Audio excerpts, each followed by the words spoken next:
Psalm 10 is a lamentation that questions the apparent silence and absence of God in the face of the wickedness and oppression prevalent in the world. The psalmist begins by expressing the frustration and confusion of the righteous who witness the arrogance and cruelty of the wicked. He observes their pride and their violent actions against the weak and vulnerable, wondering why God seems distant and unconcerned with their plight. The psalmist describes the behavior of the wicked in detail, highlighting their arrogance and their exploitation of the helpless. They are depicted as cunning and ruthless, lying in wait to ambush and destroy the innocent. Despite their wickedness, they scoff at the idea of divine judgment and believe themselves to be beyond reproach. The psalmist laments the seeming impunity with which the wicked operate, questioning why God does not intervene to bring about justice.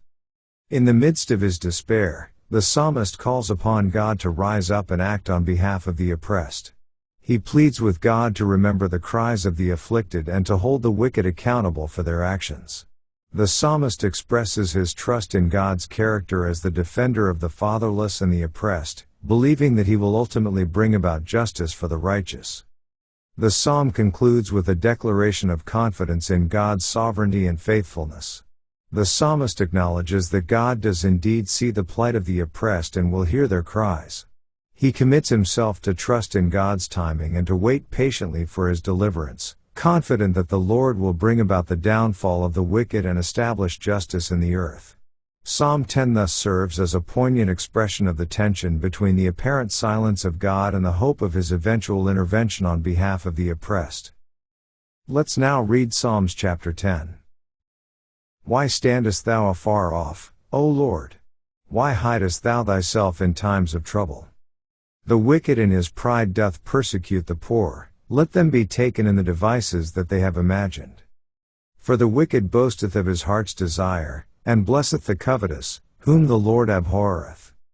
The wicked, through the pride of his countenance, will not seek after God. God is not in all his thoughts.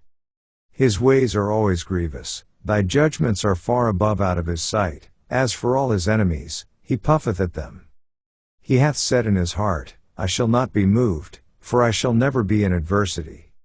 His mouth is full of cursing and deceit and fraud, under his tongue is mischief and vanity.